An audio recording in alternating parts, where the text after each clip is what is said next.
ભરૂચ જિલ્લામાં અચાનક પડેલા કમોસમી વરસાદથી ખેડૂતોની ચિંતામાં વધારો થયો છે। ખાસ કરી હાંસોટ અને અંકલેશ્વર પંથકમાં ડાંગરના પાકને ભારે નુકસાન થયું। ખેતરોમાં તૈયાર ઉભેલા પાક પલળી ગયા, જેના લીધે ખેડૂતોને તેને સૂકવવા માટે મજબૂરી ભરી અનોખી કવાયત કરવી પડી રહી છે। ખેડૂતો દ્વારા લગભગ 7 થી 8 કિલોમીટર લાંબા મુખ્ય માર્ગ પર ડાંગરનો પાક પાથરવામાં આવ્યો, જેના દ્રશ્યો જોતા એવું લાગી રહ્યું છે કે મુખ્ય માર્ગ પર સોનું પાથરેલું છે।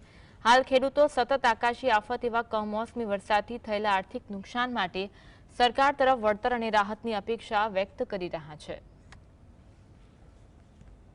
4 વાર ડાંગરની અમારી પરિસ્થિતિ માવઠાની થઈ છે ને હજુ પણ ચાલુ જ છે। અત્યારે 27-28 તારીખોથી માવઠાની પરિસ્થિતિ છે।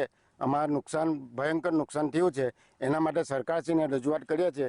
અમારા જે ધારાસભ્ય છે ઈશ્વરસિંહભાઈ પટેલ, એમને રજૂઆત કરતા અમને એમની વિનંતી કે સરકારશ્રીમાં રજૂઆત કરે ને હાલની પરિસ્થિતિ જે ઉનાળામાં પરિસ્થિતિ હતી એ જ પરિસ્થિતિ અત્યારે થઈ છે અમારી, એટલે અમને વ્યાપક નુકસાન છે। સરકારશ્રીમાં રજૂઆત કરીને સરકારશ્રીમાં માંગણી કરીને અમારા નુકસાનીનો પાક વળતર અમને આપે એવી પરિસ્થિતિ છે। ગયે સાલ ઉનાળાની સિઝનમાં પણ ડાંગરમાં શું છે, કમોસમી વરસાદના હિસાબે કાઢેલું ભાત રોડ પર હતું તે 4 વાર ભીનું થઈ ગયું વરસાદ પડવાથી, એટલે ડાંગરની ક્વોલિટી ખરાબ થઈ ગઈ। આથી વેપારીએ ભાવ પણ આપ્યા નહીં। 300 રૂપિયા મણ પ્રમાણે અમારે છેલ્લે ડાંગર આપી દેવું પડ્યું।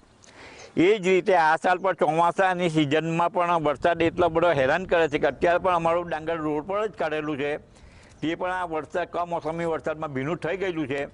તો એની પણ અમને કંઈ સારો ભાવ મળે એવી શક્યતા લાગતી નથી।